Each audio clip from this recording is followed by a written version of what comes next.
Science, découverte, prenez de l'avance. Bienvenue dans Futuris. Ils sont devenus des personnages à part entière des films de science-fiction et très bientôt les robots humanoïdes pourraient aussi être amenés à prendre part de façon non négligeable à notre quotidien. Mais avant de pouvoir devenir nos collaborateurs et compagnons, ces machines à forme humaine doivent en premier lieu s'imprégner de notre environnement et apprendre à gérer au mieux tous les objets, même les plus fragiles. Voici de quelle façon. Voici iCub, un robot humanoïde développé par un consortium européen. Il s'agit là d'un robot de la taille d'un enfant qui peut être utilisé pour l'étude de la cognition. À l'intérieur de ce robot, nous avons mis en place des capteurs tactiles dans ses paumes et ses doigts. Et nous allons les utiliser à travers cette expérience. Le robot va saisir une tasse très fragile et qui peut facilement être détruite, mais grâce à ce type de capteur, il va pouvoir la saisir délicatement. À l'aide de sa nouvelle peau artificielle, ce robot est capable de contrôler et de modérer les pressions de la main, même si les iCubs sont en réalité assez forts pour écraser le gobelet en plastique si nécessaire. Les robots sont utilisés depuis longtemps, mais uniquement pour des applications industrielles et sans interaction avec les humains.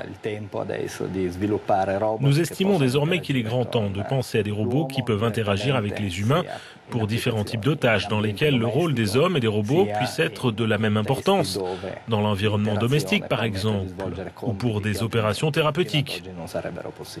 Le développement de la peau des robots est fondamental pour bien mesurer l'interaction entre le robot, l'environnement extérieur et les humains. Il faut donc s'assurer de jouir d'une sécurité maximale lors de la conception du robot. Les iCubs assemblés ici à l'Institut italien de technologie de Gênes sont également soumis à des tests dans le cadre d'un projet de recherche européen qui vise à les doter du sens du toucher. Cela présuppose aussi qu'ils soient en mesure de sentir qu'ils sont touchés. Comment, par exemple, un robot doit-il réagir aux tapes amicales ou hostiles ? Les chercheurs de l'université de Hertfordshire en Angleterre ont mis au point un robot étonnant. Ces réactions sont analysées dans l'espoir de parvenir à un traitement contre l'autisme. Caspar est un robot très peu expressif, de la taille d'un enfant et conçu spécifiquement pour l'interaction homme-robot, mais dans un sens tout particulièrement ludique. Donc, l'idée était de construire un robot avec lequel les gens auraient envie de jouer, de la même façon qu'ils auraient envie de jouer avec un enfant. Par exemple, pour des applications spécifiques dans le traitement de l'autisme, l'idée étant de mettre au point des jeux, de concevoir des scénarios et d'interagir avec les enfants, tout en répondant à certains objectifs thérapeutiques, comme notamment de permettre aux enfants de choisir la réaction tactile la plus appropriée. Et c'est le point clé du projet RoboSkin. Les scientifiques estiment que les enfants autistes et qui ont des difficultés à communiquer avec d'autres personnes pourraient se sentir plus en sécurité avec une poupée robotisée.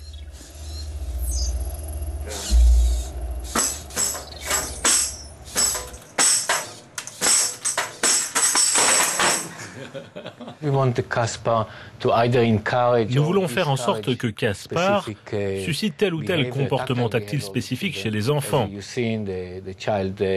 Comme vous l'avez vu, quand un enfant le chatouille, la réaction du robot est positive. Mais dans le cas où l'enfant se montre brutal avec le robot,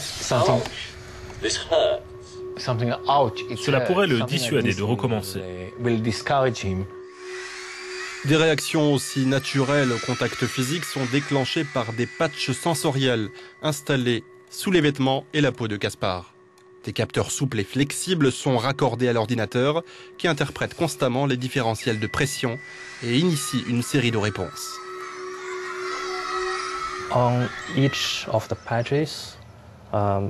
Chacun des patchs dispose de 72 points de détection. Quand on les touche, la pression s'affiche sur l'écran, comme vous pouvez le voir. Si vous appuyez plus fort, l'intensité de la couleur rouge augmente. Si vous levez la main, il n'affiche plus rien parce qu'il n'y a pas de pression. Dans quelle mesure un robot socialement acceptable peut imiter l'apparence d'une personne vivante, son comportement et ses sentiments? Question à la fois controversée, mais qui demeure ouverte. Nombreux sont ceux qui prédisent un grand avenir aux robots. Et c'est pourquoi il est important que l'étude de l'interaction de l'homme avec de telles machines se poursuive. Car ce que personne ne souhaite, c'est d'avoir de telles machines sur le marché et que celles-ci n'aient pas été correctement testées au préalable ou que les besoins des consommateurs n'aient pas été sondés lors de la conception. Il est donc très important d'étudier l'interaction homme-robot avant que des millions d'entre eux investissent les habitations des gens ou leur environnement professionnel. Bye bye. Bye bye. See you next time. Les nouvelles fonctionnalités de iCub et de Caspar leur sont fournies par ces capteurs tactiles. Elles font partie des nombreux outils de détection de pression à l'essai dans le cadre du projet Roboskin.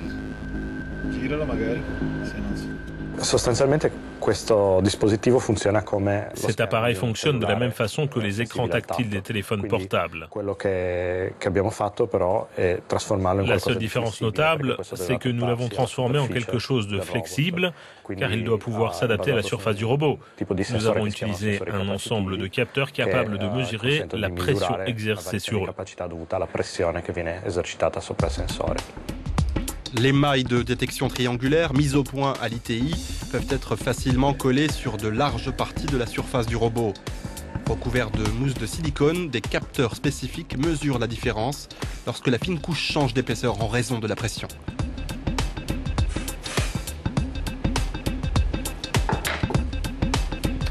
Très utile en soi, la perception du toucher devient encore plus pratique lorsqu'elle est combinée à d'autres sens, comme la vision. Jouer avec une balle implique une coordination des yeux et des mains, des jeux également accessibles aux robots grâce à une série de capteurs. Ce robot se sert des informations sur la couleur et la forme de l'objet. Il est donc en mesure d'identifier le ballon et de calculer la position de son centre et sa taille.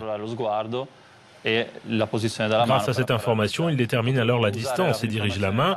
Lors de cette expérience, nous utilisons la rétroaction tactile pour déterminer quand et où placer les doigts et saisir la balle. C'est un comportement très simple pour nous, mais c'est très compliqué pour le robot.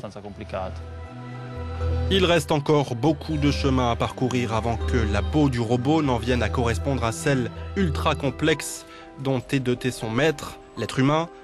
Toutefois, les technologies actuelles peuvent se targuer de résultats encourageants en matière de toucher. Et au final, tout cela pourrait contribuer à faciliter l'accès des robots à notre monde en constante évolution.